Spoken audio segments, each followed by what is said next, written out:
11. I stood looking at the potion, wondering what in the world I was doing.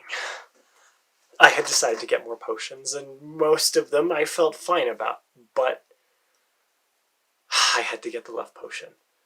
And the cashier didn't say anything when I got it, but I felt so awkward, and I only felt worse now, waiting in the park for Scar to show up, holding a bright pink potion in my hand.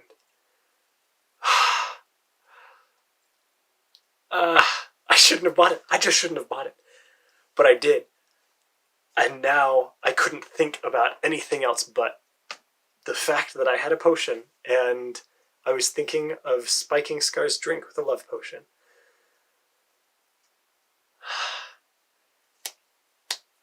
I slipped it back in my pocket and tried not to think about it, but I knew that was going to be hard, and that it only made this whole thing more awkward. I still don't know why I did it, but Scar finally showed up. I said, "Hey, how you doing?" And she said, "Sorry, you're going to have to speak louder. I still haven't fully recovered from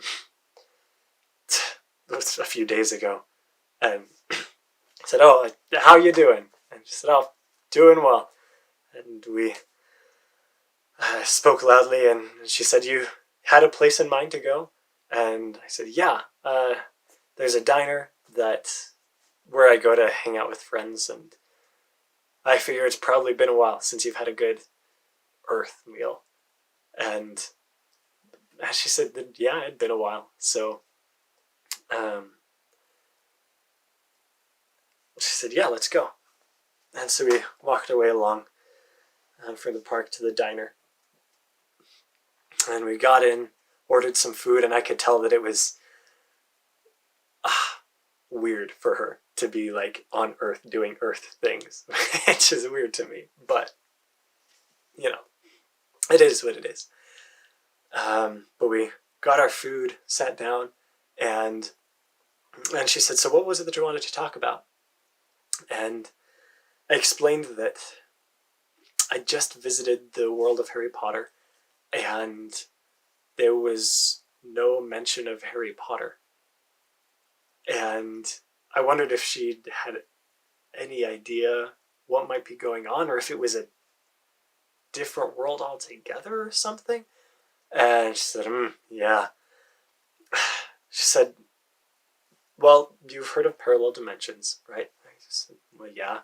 I feel like I've kind of experienced that to some degree through traveling." And she said, "Yeah." I say, "Are you saying like this is a different one?" She says, "Well, not quite. There are all kinds of different dimensions, right? And different versions of different worlds that are out there. And there's a chance that it's not the same one that J.K. Rowling saw. But that's the world that I went to as well. That's the only Harry Potter world that I've seen, and that's the one that you managed to fall into. And so I think that's the primary world, and there may be other offshoots. I don't know. Though, with all of the fanfic, it makes sense that there are, because a lot of that is seeing too. Maybe not all of it, but some of it. And she explained that, no, I do think that is the main world. Like the world that J.K. Rowling saw. And I said, then do you think she just, like, made up a character? Like Teletubbies type thing? She just interpreted it differently? And she said, Scar said she could be doing that too, but I think that's the real world, and it feels real from the way that we have it on Earth, the way that we have the books and the movies. She said, whatever the worlds are, there are travelers who end up changing things in the worlds. And based off of what Grant said, I don't completely understand it, but Seers see what's supposed to happen in the world, not necessarily what is actually there. And so maybe travelers ruin the story, and Harry Potter died, and we're not sure like it's just going to turn out differently. I don't know, but things are kind of messed up there. Either way, and I thought, interesting. I said, well, that makes sense. Like if things are kind of messed up there, then maybe that's why I was able to open up the side of the wall there, that it opened up for me, and why I tackled Ollivander. And Scar said, whoa, what? You tackled Ollivander? I said, oh yeah. Yeah, stopped him from getting his eyebrows burnt off, but that kind of makes sense. And Scar said, no. She put down her burger, and so that is not... I'm talking about like change of history, change of lore, not like losing bodily control of oneself and walls opening for you. That doesn't sound right. She said, I want to hear more about this. I need to use the bathroom. I'll be back in a minute. And she got up and left me to my thoughts, and I thought, weird, what could that have been? And like Scar looked a little bit worried, and that made me worried, and I don't know. But yeah, I was very curious. And she was gone in the bathroom, and I couldn't help but watch her drink and think that if there were an opportunity to slip a potion into her drink, now is the time. And I found myself pulling it out of my pocket and then stopping it and reaching for a drink.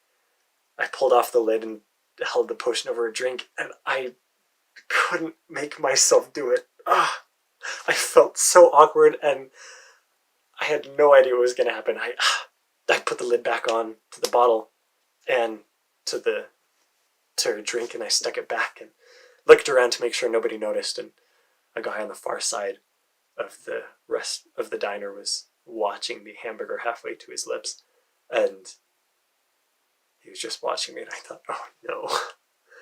I went back, ate the rest of my fries, and avoided eye contact with this guy. Scar came back, and we didn't come to any conclusion about the Harry Potter thing, but she said, man, this is really good food. I haven't had food like this since Swallow Falls. And I said, well, I'm glad that you're enjoying it, that you can kind of have normal food. She was like, yeah, it kind of helps overcome the bad memories that I have of this area. And, well, that's interesting. But Scar wouldn't say anything more on that. I said, well, I mean, have you seen any movies recently either? If you've got time, we could go watch a movie too. And Scar said, sure. And I thought, oh man. She said, yes, great. And so after that, we walked across town, not too far, to the movie theater, and got us some tickets to whatever was there. I don't even remember what it was anymore. But got some tickets and asked if Scar wanted any concessions, and she says, no, it's way too expensive. I never get things here, never did. And I said, well, all right. So we just went straight in, and there weren't many people sitting down, and just let's get an aisle seat, just in case we need to make a quick escape. I was like, oh, Scar, when's the last time that you've gone and watched a movie? And she said, I mean, not since traveling. I'd rather experience the stories. But even before then, I wasn't a moviegoer much anyway. I said, you are from Earth, right? And she said, yeah, but I didn't have the same childhood as most people have. I'm not getting into backstory. Sorry. And she took a sip of her drink and went back to watching the previews. And kind of sat watched the previews for a little bit, and she offered me the bucket of popcorn, and I took a handful and then stopped midway, and I thought, what the... I realized I hadn't bought any popcorn. I hadn't bought Scar a drink, and I looked to the side, and she was pouring herself some candy from a little box. I said, Scar, what Where did you get, did you steal that while I wasn't looking? She said, no, I brought it in my pocket. And I said, Scar, you're not supposed to bring food into the movies. She said, I didn't. It's in a completely different universe. It's the principle of the thing. I handed her back the bucket of popcorn and didn't have any more. But, yeah, the movie started, oh, no. Before that, that's right. I handed her back the bucket of popcorn and she was like, all right, you want something more substantial? Reached in and pulled a 3-layer cake out of her pocket. I had no idea how she did that, but she pulled it out of her pocket and offered me a slice, and I put my head in my hands. I said, no, I'm good. She said, suit yourself, and pulled out a fork, took a bite, and put the cake carefully back into her pocket. I don't know if I'll ever quite understand Scar. But the movie started, and it was nice to just be in the movies with Scar. And partway through, her phone went off. Somebody was calling, and I was like, oh no, Scar. But she pulled it out, and the caller ID said Bruce, and there was a handsome-looking guy on the image, and she said, oh shoot, I'm sorry, Jack.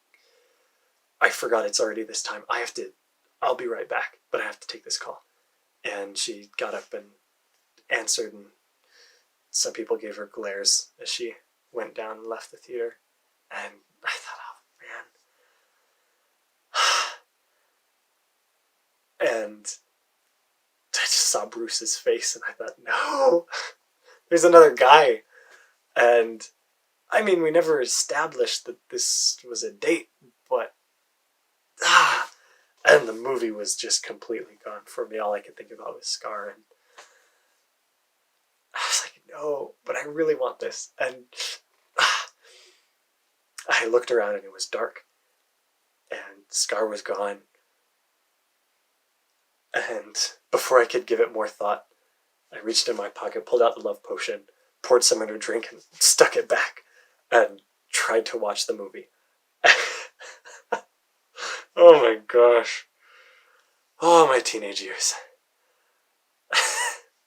But, yep, I did it, and tried to watch the movie, and again, I could not focus. Much less than before. And Scar eventually came back, and she said, poor Bruce. He had hostage situation, bombs placed in the hospital, and he needed some advice. And she sat down and went back to watching the movie, and I thought, what? And again, I did not focus on the movie at all. I was like, wait, oh no, what have I done?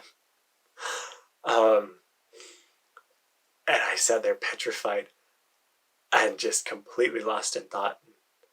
I watched out of the corner of my eyes. Scar picked up her drink and took a sip and set it back down, and nothing happened. And I thought, oh no. Did it even work? Was it a dud? Do things work in other universes? And I thought, no, Scar's lightsaber works. But and now I was just questioning myself, and I don't know why I did this to myself. I spent the rest of the movie just miserable. It ended, and we walked out, and Scar put all of her food back in her pockets, and we walked on, and she said, that was a pretty good movie. Well chosen, G. It's been a while since I've had something like that. Thanks. I thought, well, that's kind of Scar, but not. I couldn't tell if anything had happened. We walked down the street, and I slipped my hand into hers, and she held my hand back, and I wasn't sure, but I mean, it was nice to be with Scar. That much was true. We got back to the park, and she said, thanks, G. It's been a while since I've been around Earth, and this was a really good change of pace for a bit, so thank you. You do a good job of helping me be grounded. I said, well, thanks. Do you bring a lot of excitement to my life? I don't know what this summer would be without you, so thank you. I realized how close I was to Scar and started to lean in, and she leaned in as well, and her phone went off, and oh, I forgot to mention that part. Oh, I'm so sorry. Still, while we were in the movie, rewind for a minute. We were sitting in the movie, and I was still just flabbergasted, lost in thought, and her phone rang again. And she pulled it out, and the caller ID said Joker, and she rolled her eyes and hung up, and kind of snickered at the fact that I gawked at her number busying the Joker. But, so this was the second time that he called. Completely interrupting the moment, she sighed and took the call. And she said, what do you want? Don't call me that. How do you have a phone? You should be incarcerated by now. Does Commissioner Gordon know you have a phone? And she listened for a minute and said, no. Yeah, of course I was the snitch. Yes, I warned you. And she went on and said, look, I'm sorry, I've got to go. And cut off as he went, rolled her eyes, and turned to finish the call. And I was like, I'm not going to be able to recover from this. I'm going to cut my losses. Just go. It didn't work. That's all right. I turned and walked away as she talked. I don't even think she noticed me leave. And I walked back through the park to where my car was and pulled out the vial. I was like, man, I shouldn't have done this. I took it and I chucked it in the pond and kept walking. Felt a little bit better to just be on my own, try to not think about it. And then I heard a commotion and looked as the ducks were going crazy in the pond. Now, what in the potion? It works? I was very confused and had a lot of questions. I got in my car, and as I was driving, I thought, but how did it not make a change in Scar unless she already loves me? End of chapter 11.